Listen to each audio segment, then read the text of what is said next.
All right. So I haven't done a video in a long time. I've just been very busy with work and some other things. So let's talk about TNA and WWE's talent sharing or partnership. This has piqued my interest because I think it's something that, it's been talked about a little bit in the internet wrestling community, and you see it from the podcasters, but I want to break down just a couple of things that I've been thinking about. There might be more to this list, but let's just talk about a couple of things kind of quickly that I think are pertinent to the conversation between TNA, WWE, the partnership. This is not the first partnership between wrestling companies, and it's not the first partnership for TNA in the past couple of years. They had a partnership with AEW. For a lot of people, the feeling was that TNA was on the shorter side of that partnership. At the time, it was actually Impact Wrestling and AEW, and that most of the bump actually was really for AEW.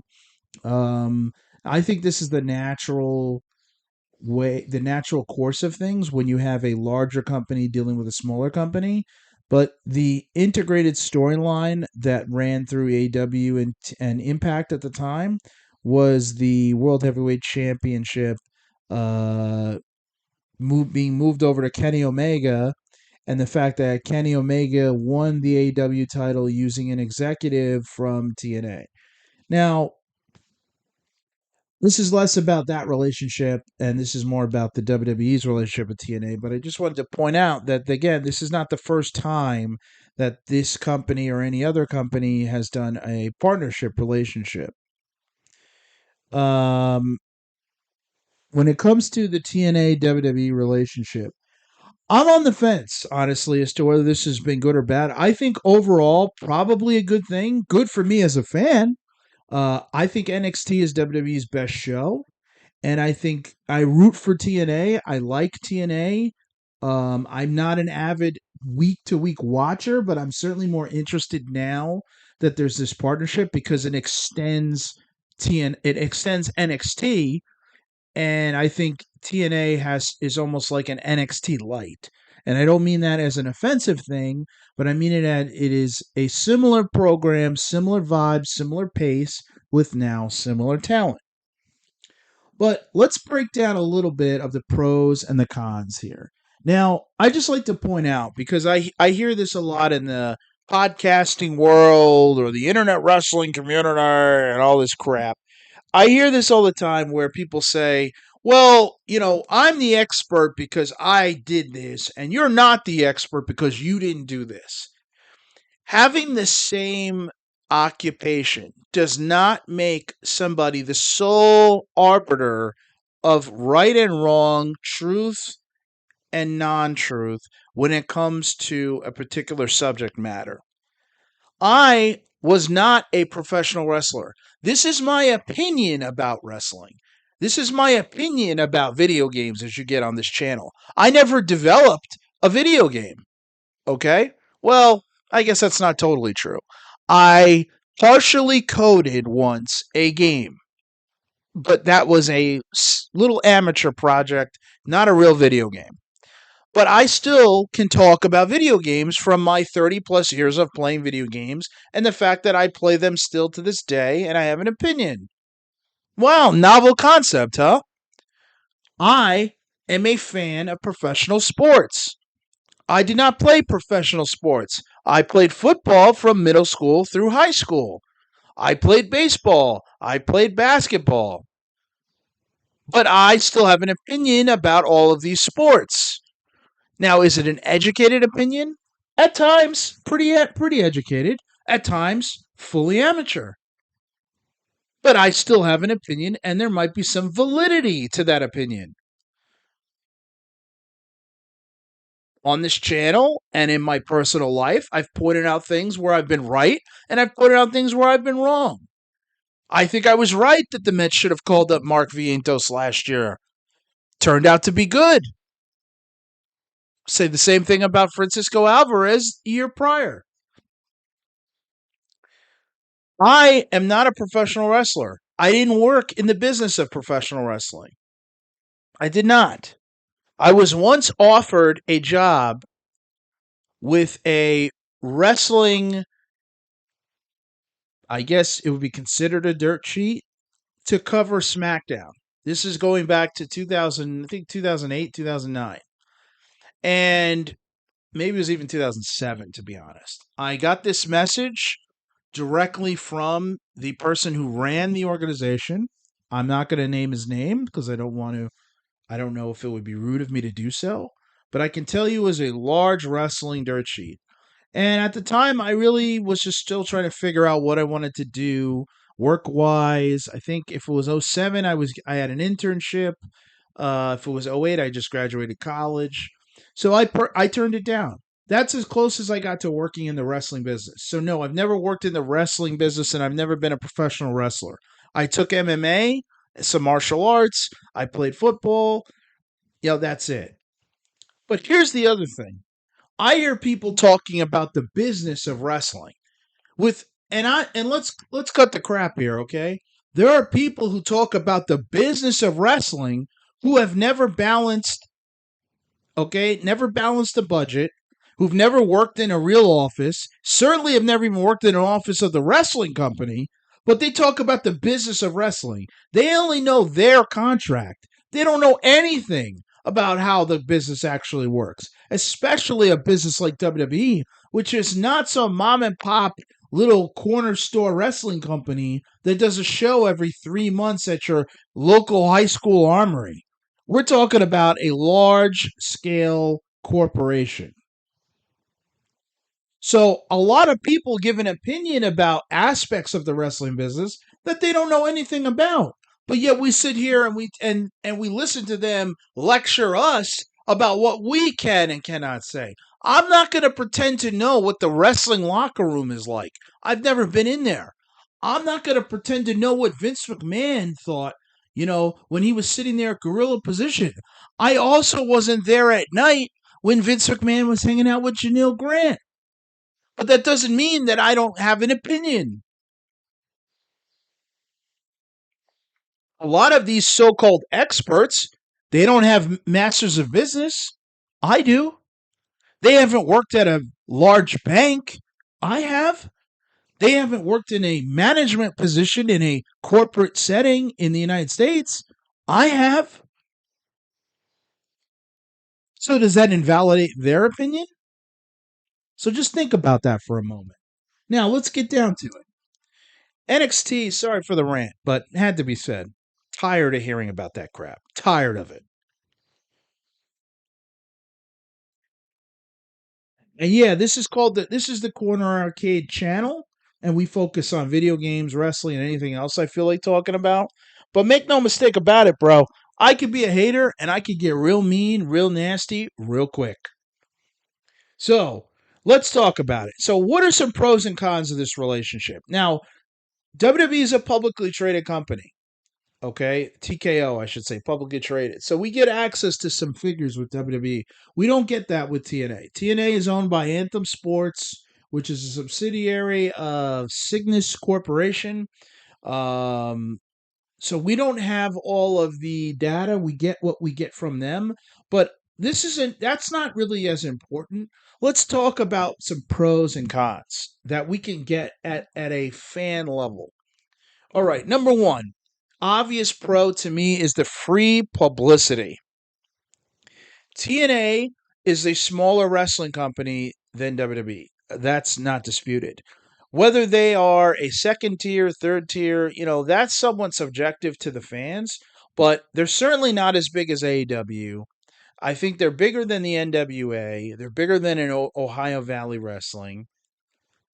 Are they as big as New Japan, AAA, and all that? I'm not so sure. I'm not so sure. Relative to their countries, I don't think they are.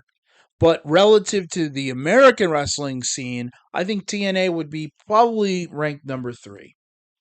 Okay? AW, for all the opinions that people have about it, AW is on a major television network, has 4 hours of television built in every single week. plus pay-per-view. That's no small feat. So TNA being the smaller of the two between them and WWE, even though NXT is the third brand of WWE and quote unquote was developmental, even though it's much less developmental now being on the CW network, TNA gets a lot of free publicity by working with the WWE. When WWE runs a major show and a TNA talent is going to be there, or when they have their SmackDown and Raw and it's mentioned that there's a championship match coming up between a TNA wrestler and a WWE superstar, or that a WWE superstar is going to be on TNA's programming, that is free publicity for TNA. That is an advertising spot that TNA does not have to pay for. You have a larger built-in WWE audience that is hearing the word or hearing the name of TNA. That is good. That is free publicity. So as an analyst sitting here listening to this, hearing this, I'm thinking, all right, that's a plus. Number 2, talent sharing. Talent sharing. Now, talent sharing goes in both directions. Now, we don't have access to the actual working agreement, right? So we don't get to see, are there specific names on a list that both companies are obligated to honor in this agreement? Or is it a general flexible working agreement where one company makes a request and another company can say yes or no, or vice versa? But as we have seen it play out so far, the talent sharing agreement has allowed TNA to receive WWE talent on their programming. That is a pro for TNA because now a guy like a Trick Williams, who is a hot commodity in wrestling, an up and coming star, when he goes to TNA, they can advertise that he is going to be on their programming.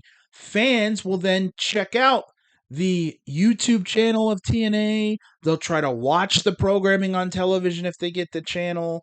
It provides attention to the product. So that is a positive. You could say that's part of the publicity, but it is directly related to the talent sharing. The same happens when TNA sends talent to WWE.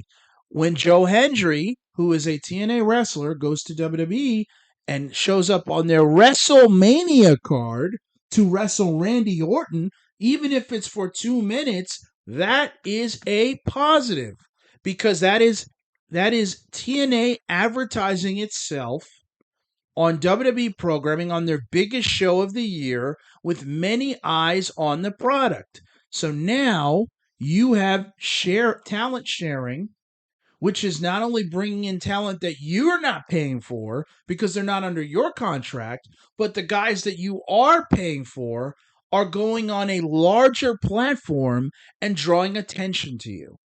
That is positive. So we'll call that a pro. Talent evaluation. Now this might be a little different, and I haven't really heard anybody bring this up. Talent evaluation. WWE, okay? WWE is a large organization and they have more resources than you do. If WWE is looking at your talent and they are bringing your talent onto their show, whether it's a former talent of theirs or a talent of yours, and they are putting their thumb up in the air saying positive, we like this wrestler. We like the work they do. We like the way they cut their promo. We like their professionalism. We notice the fans' reaction. We notice a bump in the ratings. We notice blah, blah, blah, social media mention, blah, blah, blah, blah, blah. Any of that is allowing somebody else to analyze your talent for you. That is a pro. Because now what's happening is you have other experts in your field analyzing your product for you. So you can determine whether this is somebody who actually brings value to you. They are looking at you and telling you you have an asset. Don't think of this just in terms of DDTs and power bombs or planches and flips and dives. Think of this in terms of a business. Somebody else, a quote unquote rival or a partner, is analyzing your books for you and telling you, hey, this piece is an asset. They like this piece. They want this piece. Therefore, you should value them too. Whether it's for the remainder of the contract that you have them or in a situation where you might be able to extend somebody. You are getting free talent evaluation. Last and not least, revenue sharing. We don't know. We don't know if there is any revenue sharing. I have to imagine that two serious companies sitting down agreeing to share talent, there has to be some monetary component to this agreement. Is it a flat rate? Is it a let's take a look at the house when we bring in your guys? I don't know. Remember, NXT has their own PLE schedule. They do their own pay-per-views. Besides their television deal, they still have their own pay-per-views. Roadblock, No Mercy, etc., Vengeance Day. So when they do these events and they use TNA talent, does TNA get paid for that? Do they get some share of the house? Do they get some flat fee? I don't know the answer to that, but I imagine there is a financial component. Obviously, if you're getting paid for using your talent and you are not having to put on the show, you are not having to produce the product, that is a pro. Now let's look at some cons. Here is a con. Talent evaluation. They are evaluating your talent. Your talent is also being evaluated live in front of you by a potential poacher. That is also a con because when I work for TNA and WWE has used me on their program a couple times or used me on their PLE, I now have leverage with you that I didn't have before because I can say, hey, it's not speculation, it's a fact that WWE likes my stuff. So you either need to pay me more, use me more, do what I want, or when my contract is up, I am going to go negotiate with the WWE directly. So that evaluation, although it is a pro, can also be a con. Another part of it might be they might downplay talent. They might not like somebody. That might hurt that talent in your eyes or might hurt that talent to the audience if something were to go wrong. Point number 2 as a con, talent stealing. This is the most obvious. Talent stealing is a risk to TNA, not WWE, because WWE can afford to keep most of any talent that they want, regardless of TKO's budget constraint, whatever it is. They have enough money that if they want someone, they will have them. Nobody can pay more for talent than WWE. If arguably AEW, but still WWE is the bigger of the two. TNA does not have the financial means to compete. They are not going to sign John Cena away from WWE. They are not going to steal Randy Orton away. If somebody is wanted by WWE, they will leave TNA. If WWE looks at Joe Hendry, which they do, and they decide they are interested, there is no chance that Joe Hendry stays in TNA unless he decides he wants to take less money. And the same thing goes for anybody on the TNA roster. So And let's be clear here. WWE could take talent away from TNA whether they work together or not. That has happened in the past. There have been many people who have come through the doors of TNA and many other wrestling promotions that as soon as they get a little traction, WWE scouts are watching. There are people who get paid to go out and find new talent.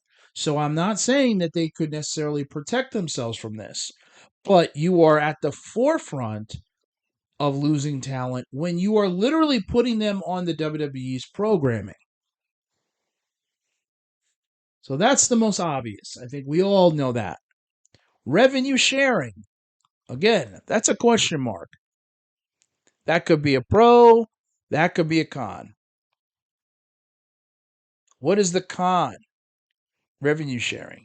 Well, the con is that if I have my talent on WWE's programming and and we're making money together, that could be a talent that could be making my company money. What am I not doing with them that we're not taking in all of the money for ourselves?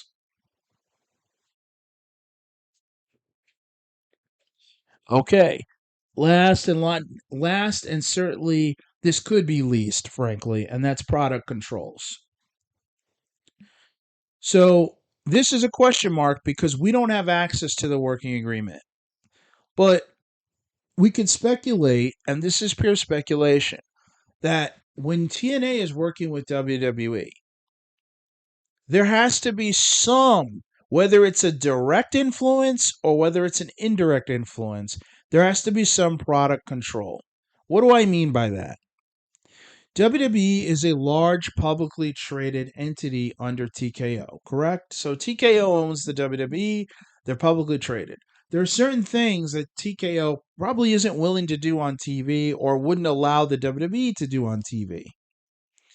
TNA, if I were TNA or any other company, and we've seen this in the past, if there's things that your opponent or your competitor in your space isn't allowed to do, those are things you have to consider doing in order to get ahead. That's not going to happen with TNA because they work with the WWE. So, what do I mean by that? Well, if WWE doesn't allow certain language, if WWE doesn't want a certain amount of blood, if WWE decides certain storylines are too taboo, then TNA also will have to adhere to those standards and practices by default. Now, this may seem a little far fetched because you might say, well, they're their own company and blah, blah, blah.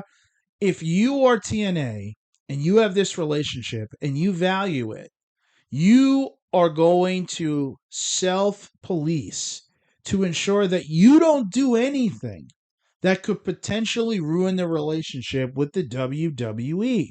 So even if you are not being told by WWE what to do, you are going to follow the lead of the big brother in the relationship. And that's what I mean by the product control. Again, these are 8 things that we can speculate, some of which are 100% true: free publicity, talent sharing, talent evaluation. Those things we know. Talent stealing, the big ones are coming. Revenue share, we don't know. And product controls, we don't know, but it's pretty obvious to speculate. So, this is my breakdown. This is my analysis of what I am seeing so far. There is more to come because this relationship is not over. I've already gone a little longer than I wanted to, but I thought it was important to break each one of these down. This is what's happening right now between WWE and TNA. Now, whether you as a fan, whether you think that overall the relationship is positive or negative, that's up to you. You have to decide that for yourself. TNA will certainly evaluate the relationship and WWE will as well. But let's just get this very clear. If the relationship continues, it must be working for them. If it does not, then it is not. And we'll find out for whom the relationship was not working. But right now, both entities are continuing to work together And you have to imagine they only are doing this because it is working. Now, one thing I just want to point out about talent sharing, talent evaluation, and this is the value of AEW's existence. With AEW being in existence, they have done something that no wrestling company since WCW closed its doors has done in the United States. And it's not a small thing. Regardless of your opinion of MJF, he is a star in the wrestling business. He's not a star. He's not a transformational star. He's not The Rock. He's not Stone Cold. I get it. Not a household name. Maybe never will be. But MJF is a guy who, in the wrestling world, is valued. AEW created him. Even though he came from MLW, AEW made him important to wrestling, and AEW retained him. And that's the first time since WCW closed that a wrestling company in the United States has created somebody who really mattered to the wrestling business and retained him. Now, is he eventually going to go to WWE? If WWE wants him, he'll go there. I think AJ Styles, it was obvious at some point he would go to WWE. There have been others. But MJF not leaving AEW, to me, the symbolism is that the business of wrestling has changed just barely enough that a star could be created for a wrestling company that doesn't leave that wrestling company to inevitably just go to WWE. Now, will he go to WWE in the long run? I think so, but not now. Is WWE working with TNA in part because of AEW? I think there's some influence there. I think bringing TNA up a level is good for WWE to hurt AEW because now AEW has to compete with TNA. If you look at their pay-per-view audiences, TNA is running the same buildings that AEW would run. They're not running that different. They're running some decent sized arenas for their pay-per-views. Maybe slightly smaller. I shouldn't say exactly the same. Maybe slightly smaller. But certainly, if you look at the size of the crowds, okay, and maybe for next episode, I'll pull up some figures.